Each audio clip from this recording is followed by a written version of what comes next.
We at SecurityLah do not condone any activities which breaches the law of the land. Access to any systems should be authorized and legitimate, going through the necessary process and approval.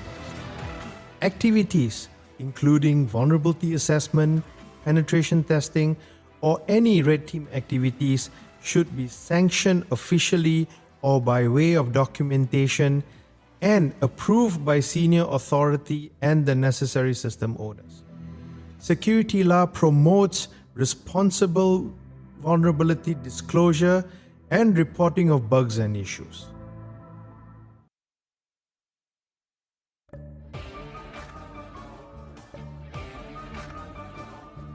What would you do when a hacker revealed himself for being accounted for a massive data breach? We at SecurityLah will interview and get the details of the hack just for you. This is the second and the final part to the interview between SecurityLah and the hacker responsible for the UniKL breach.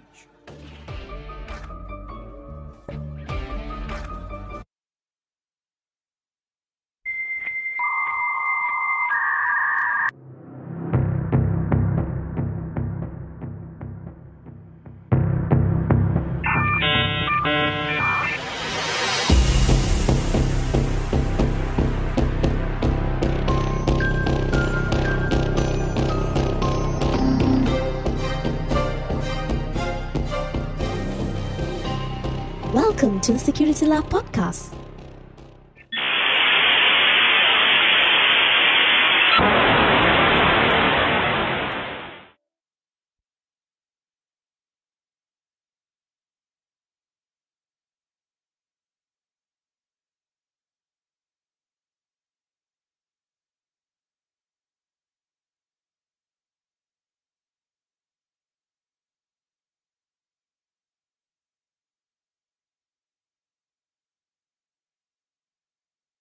I'm not sure who, but they were like trying to buy the data from me, and I'm pretty sure it was someone from them. So they were like, So someone from MyCert reached out to you to buy the data that you have on UniKL. no, I think someone from UniKL was trying to shut to me to buy the data, but I'm not sure. But there's a high possibility of that. You seem to be someone who's very rational. I mean, when I speak to you, you even understood the weight of what you did. I think you mentioned that hacking is illegal. So you seem to be someone who understands what you are doing. Yeah, I know, but the thing is, people will never learn until something bad happened. When you leak their data, this is very serious. But if you don't, they won't take you, they won't do anything. Until now, you can't just go ahead and go to their site and you can see it's buggy and busted, and they're using an old JavaScript libraries and stuff. It's not worth 21,000 ringgit per year. Question: while you were in their system, did you find anyone else who may have hacked or gone into their systems? I actually found, I'm not sure what is it, but they have groups. They have Microsoft system. They have groups. The group I was in is the EBR admin. Mm-hmm. And they had a financial group. They have their own email. They have their own folder, and I have some. I access some of those groups. So one of the groups they had, I don't know. It's like an old blog thing. I'm not sure. It's they give you your own server or something. I forgot to take a screenshot, but they had some files uploaded in that cloud, and the cloud was infected by a ransomware, and there was even a warning thing, if you don't pay us, blah blah. But it was 4 years ago. It was from 2018, 2017. So those files are still there, which indicates that someone has already gone into their system Not even really. before you started looking at it. It's not their main system. It's just that group only. They were like the students' activity thing. They had like their own blog or something. I'm not sure what is it exactly, but it's like a server when you can just store your files somewhere. And I think they get phishing attacks. Someone opened an email and the whole thing was like decrypted. Okay. Now, do you see a criminal aspect into what you're doing? Because, I mean, the uni can turn around and say, you know what, this person did all this nasty thing to me, and, this is a criminal thing. How do you see that aspect of whatever that just happened?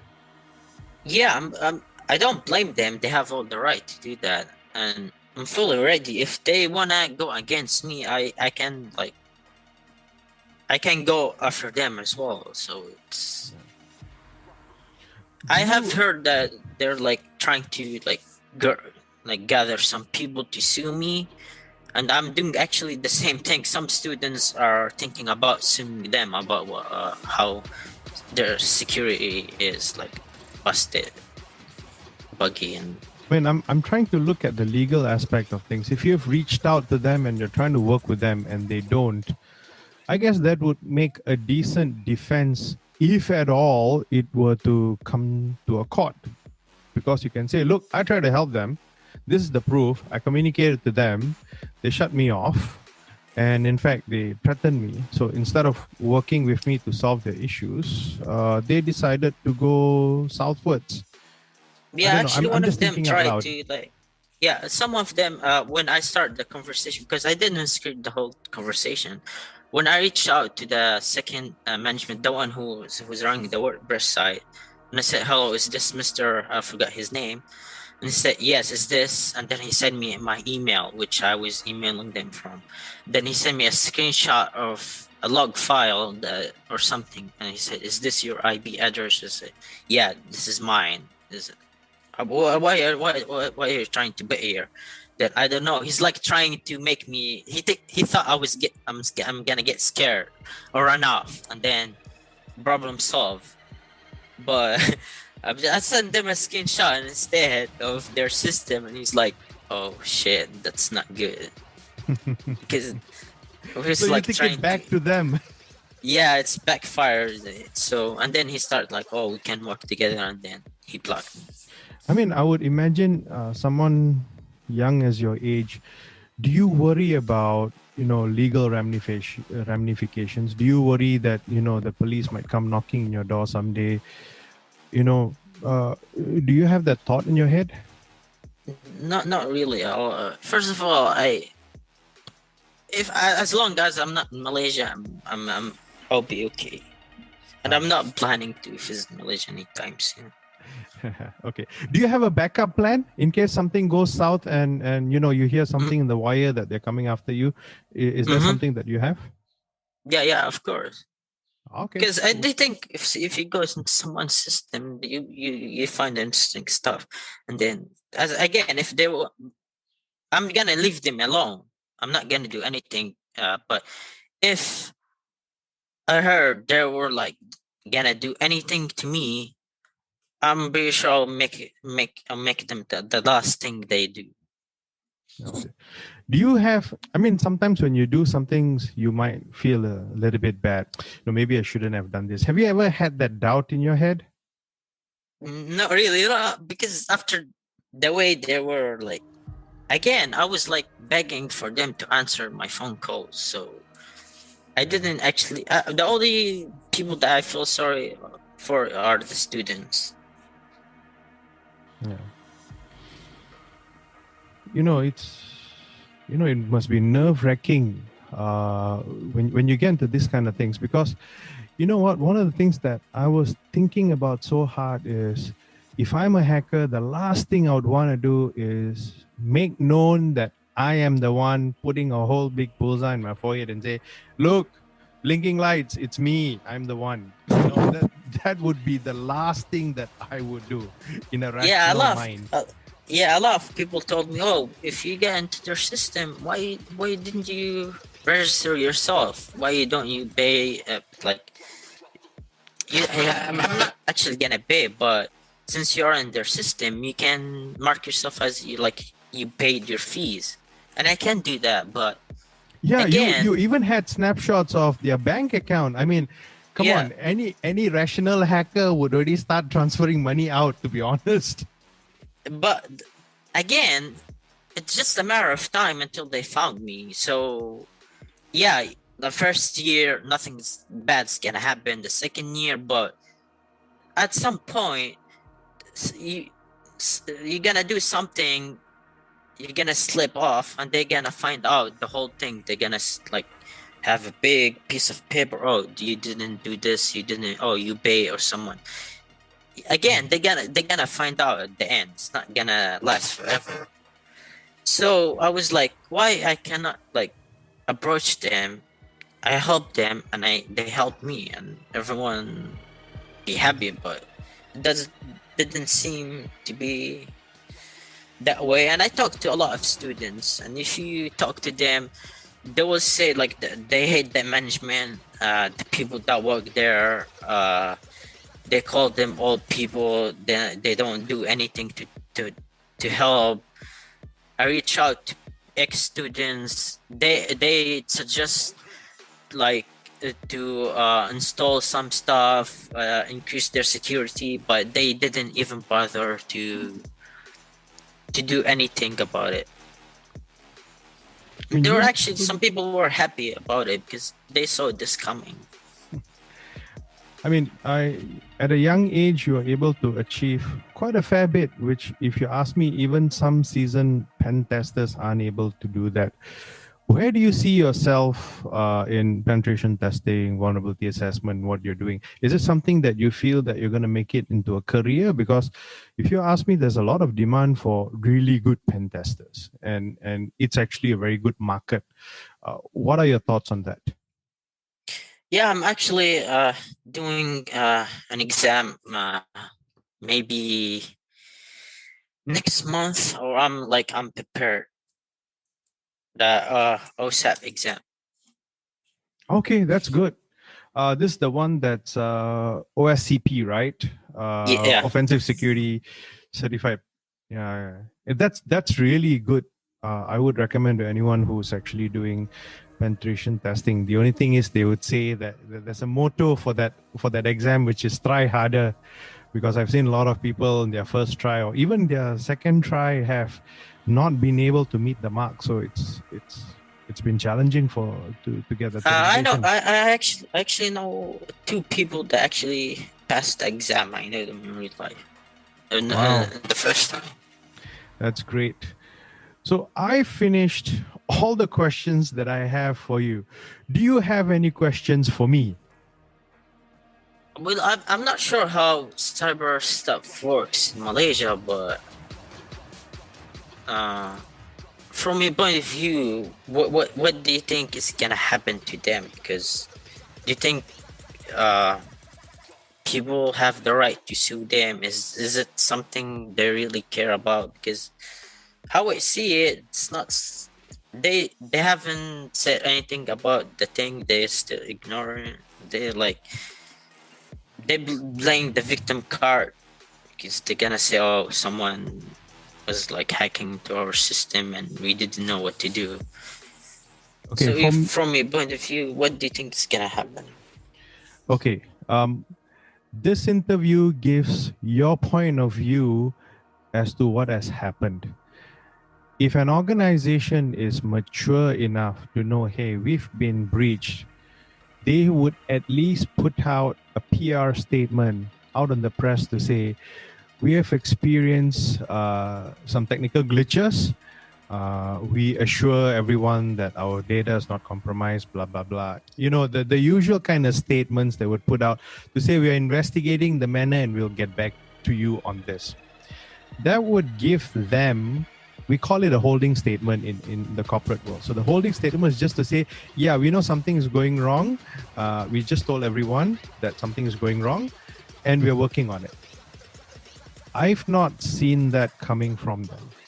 So when this interview goes out, it's going to give your point of view and what you have said about whatever UniKL has done, which means that UniKL now has to backpedal from a PR perspective, communications perspective, to say, yeah, that person just reach out, or they didn't do this, or we're not aware, or there's not enough assessment. And it's going to be, the first impact is going to be a PR issue, which means that the university is going to come under very heavy negative press. As a result, you may even have, if it comes under very heavy negative press, then you may have government agencies like what you described, MOHE, taking action against them because they have created a point of vulnerability for the ministry, because the ministry is going to trust the university to provide all the details to them.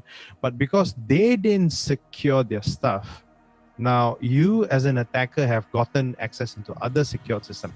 There may be other systems that you may have access that I don't know, that you've not revealed in this interview, that you may know, but you're just keeping it as a blank card, the get out of jail card. No one knows, and I'm not going to go into that.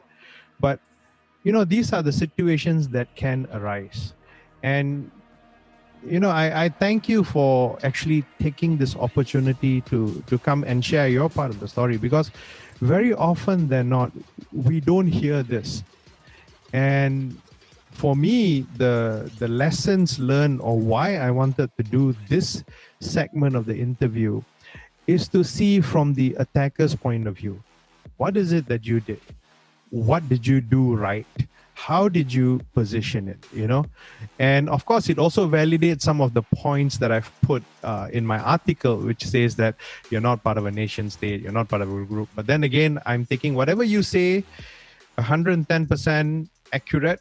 You may be misleading me, but that's part of the game, right? So I accept that as part of this interview, and I will just take whatever you say as it is, right?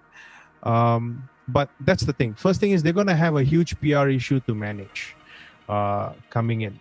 Number two, it's going to highlight the fact that, which is what I said in my article, is they have very poor IT management and cybersecurity management, which probably warrants them to revamp the whole thing. I mean, to be honest, if I'm the owner of UniKL, I would probably stomp down the IT head's office and just demand them to make a move and get someone to first clean up the environment, identify how bad the situation is, do a whole incident response, make sure everything is done. I would, like what you say, you have the golden ticket, which means your whole directory services is compromised. You probably would have downloaded a copy of the SAM dump, which allows you to offline crack the passwords. There's just endless things you could do with the information you have.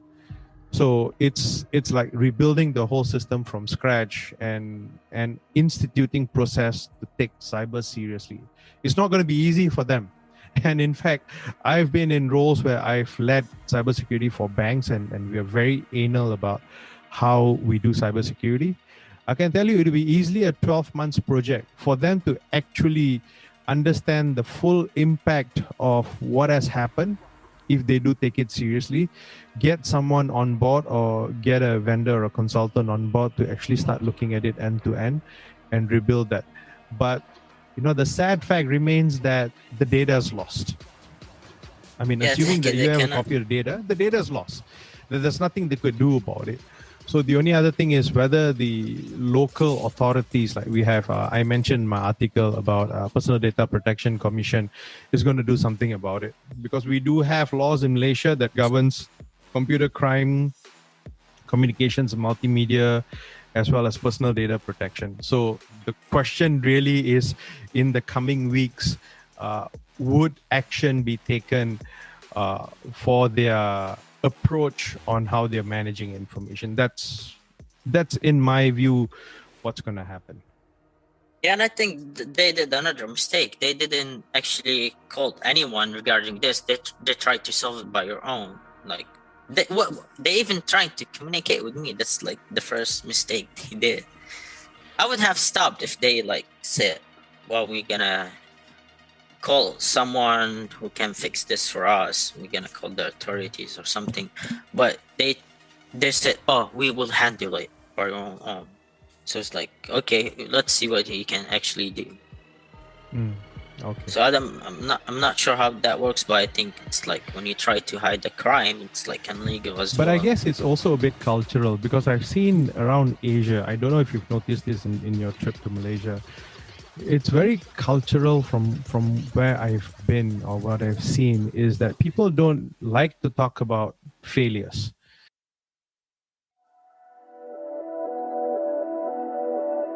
Do you like the music that you hear on the show? This space is produced exclusively by GSL Productions. For inquiries, email us at info@gslproductions.asia. That's GSL Productions with an alphabet S at the end. Whereas for me, I look at failures as an opportunity to learn and improve. If you don't fail, you don't know what you did wrong and you can't work on it.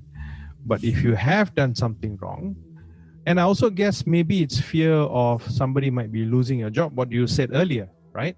Yeah, that's what I thought. Because again, he said he's gonna forward my request to the management or an official email asking him to like how this impact their company, how this get bad, if someone else got into this, they're gonna not like ask nicely at first and other stuff. But again, I think he lied somehow.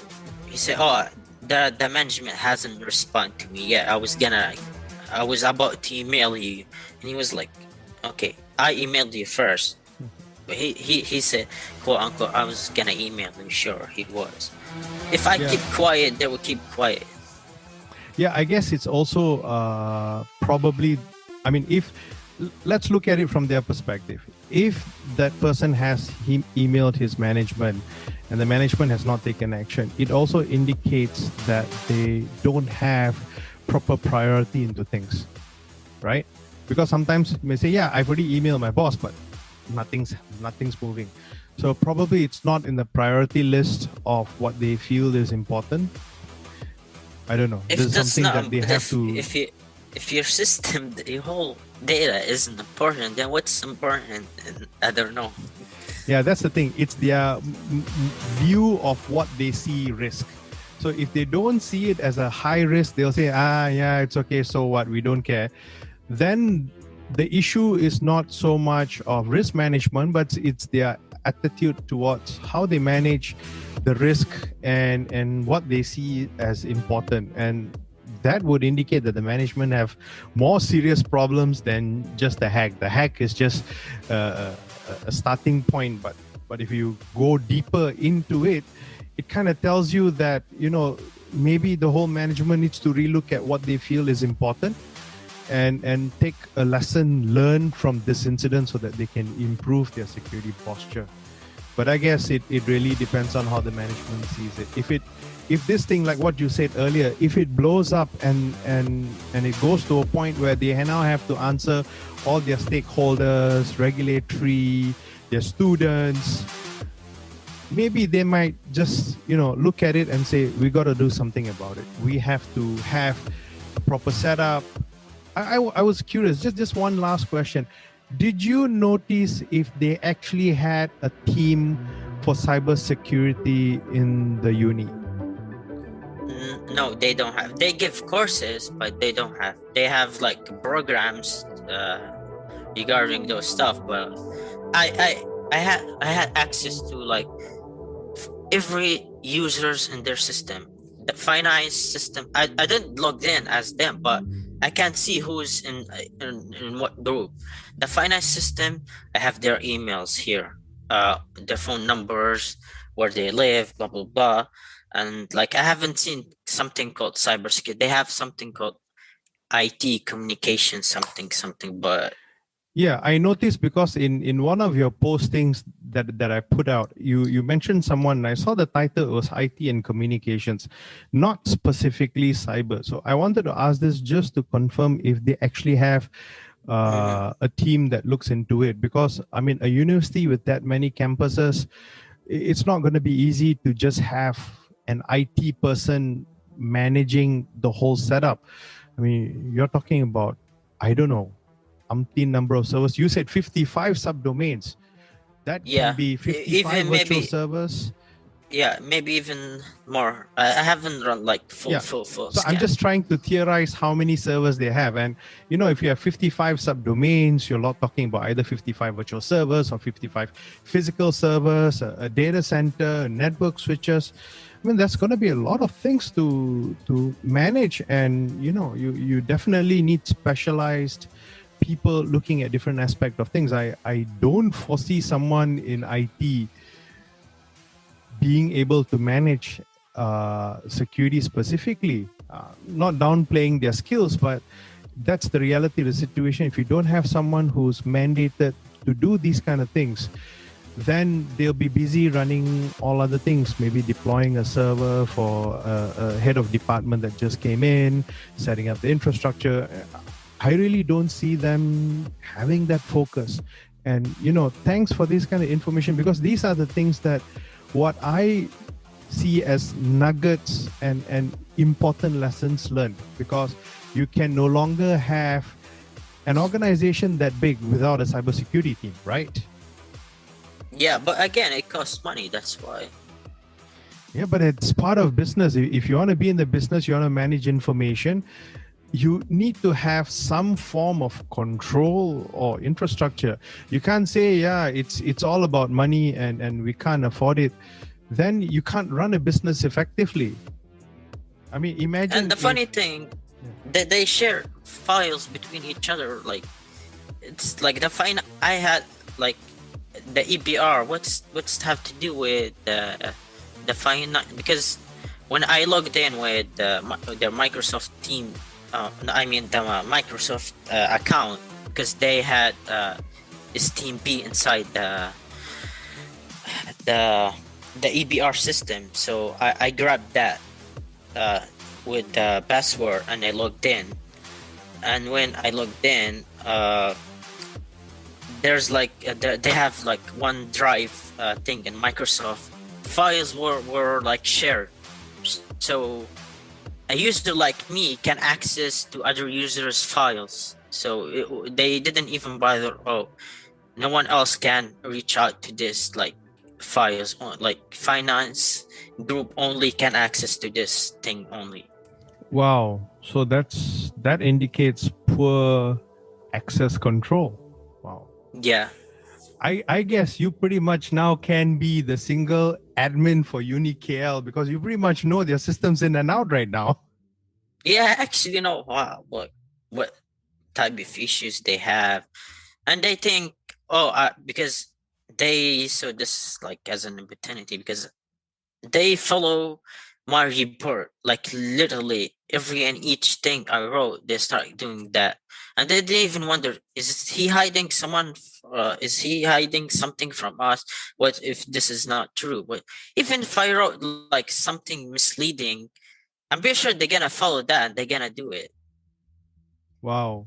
Yeah, I mean, if I were them, I would get an independent view, validate the report anyone gives me, check to make sure whether that is true, and check to see if there's something that's hidden from that, because you might be hiding, say, a couple of backdoors in their system that you don't want them to know. And that's possible, right? Yeah, and they didn't even bother to like see what's actually happening here. Wow, this has been an amazing 1 hour. I mean, I've been in cyber for more than 20 years. And I can tell you, I've learned so much just chatting with you.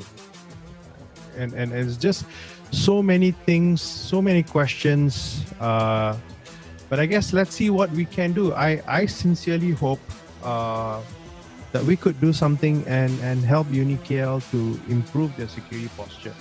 And I hope when this podcast goes out and when our articles goes out, I really hope they take a deep reflection into what they need to do. And to be honest, I feel that the only way change can happen is if this issue goes up to their board, they have a board level discussion about this and actually start changing things from the top. Because if it goes into middle management, it's most likely going to disappear into another report.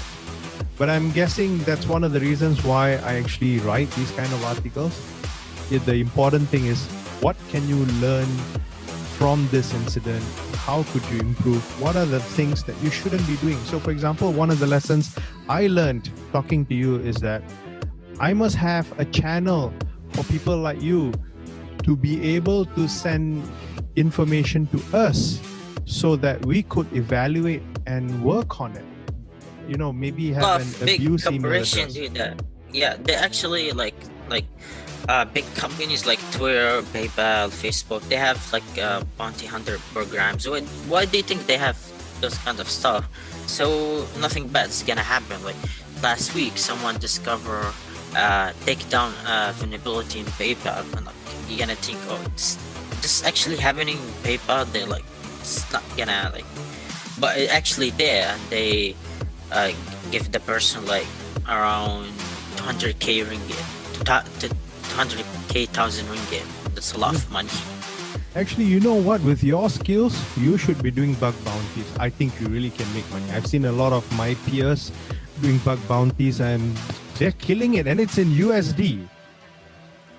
Yeah, payment without asking no further questions. You Yeah, so you give me a right, bug, I pay, and you know, as long as I can make sure that it actually works in my environment, why not? Probably one of the things that UniKL might seriously want to consider is a bug bounty program as part of enhancing their cyber posture.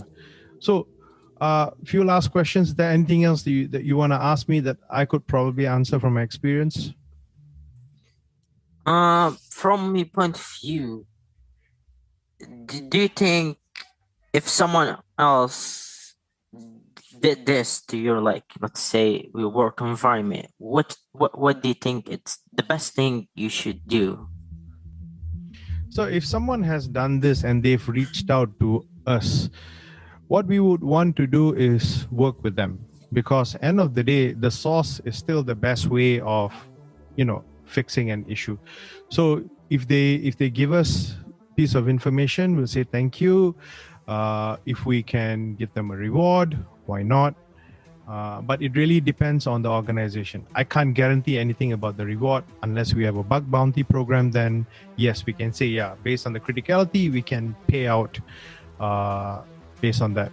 Today, if you look at the legal framework in Malaysia, we don't have a requirement for bug bounty. So most organizations, what they do is they usually go for whatever the regulator tells them. So if the regulator tells them, you must have a bug bounty and you must show us the results and all that, then most likely organizations are going to do that. Otherwise, they would work with people like you to see how can we close the gap. Then Yeah, at least something goes somewhere. that's the thing. Like, Malaysian cybersecurity thing, like they lack those kind of programs. That's why there's like, I'm pretty sure there's a lot of people in Malaysia capable of doing more stuff than I do, but again, there's no structure for them to like do what they're doing, because I can hack, but how I'm gonna like do that as a job, like actually job, because again, like half of Malaysia unis have issues like this, and if they like encourage their students to let's say, if you find something in our university, we give you full scholarship, they will, and they're gonna fix it. And then again, like the amount of money they're gonna pay it's worth, like it's better than losing your whole data.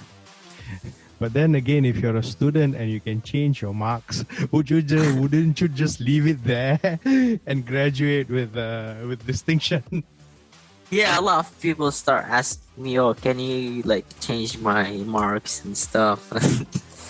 because a lot of people reach out to me from the uni. Yeah, That's like I'm the sure first they thing would. I remember reading a comment and say, please change my grade so that I can pass so that my mother doesn't beat me. I remember reading one of those comments. Yeah, it's more serious than that, but I can see why people think it work that way. And Okay. again, a lot of unis have these issues, and I think UITM had that thing. That's the thing. Like you say, we learn from those kind of stuff, but I don't see that happening anytime soon. It would take more time because there's a uni called UITM or something. They had like data breach and 1 Yes. million something accounts were leaked as well. Yeah. And Limkin Queen as well had some issues. Yes, you're right. And I guess it's more of focus on cybersecurity because I guess a lot of university thinks, we are not a juicy target. Nobody's going to be bothered about us. But, everyone is an equal target today. And it's just a matter of how much of data or information or even processing power that you could use from the servers in the unis, right? There's a lot of things you could do about it. So do you have any Yeah. final questions? It's been awesome talking to you. Really. Thank you so much. It's not a question, it's like more than an announcement. I would say you should really take care of your data. It's not something that you should like joke about, because I see a lot of people, because I read comments say, oh, what are you gonna do with my IC number, or what are you gonna do with my email? There's a lot you can do. People nowadays don't care about your credit card, your bank accounts. They care about your data. It worth more money than your credit card information, because they can use that, like they can sell it to their third parties. And you saw that happening to Facebook incidents last year, and how they're like farming data and stuff. So like people should really take care of those stuff more seriously, and they should like take care of underground communities, because I'm pretty sure in Malaysia there's a lot of good people. They don't have like fancy like they don't go to fancy universities. They don't like half of them didn't even graduate from high school, but they're capable of doing a lot of stuff none of like UniKL IT system will imagine or capable of doing in 100 years. That's the thing. Like people will say, oh, you went to this uni, or you had this thing, or you go to the like LinkedIn profile, you see like they have a lot of experience, but when you actually put them in the field, they don't know what they're doing. And this need to change. People need to change the perspective of thinking. Okay, with that said, thank you so much. I wish you the best and I wish you luck. I hope you get somewhere far in your life and be happy and prosperous. Thank you. Yeah, thank you too for let me have this conversation with you today. Thank you so much. It's been fun talking to you. Good luck. Have a good day. Too. Okay.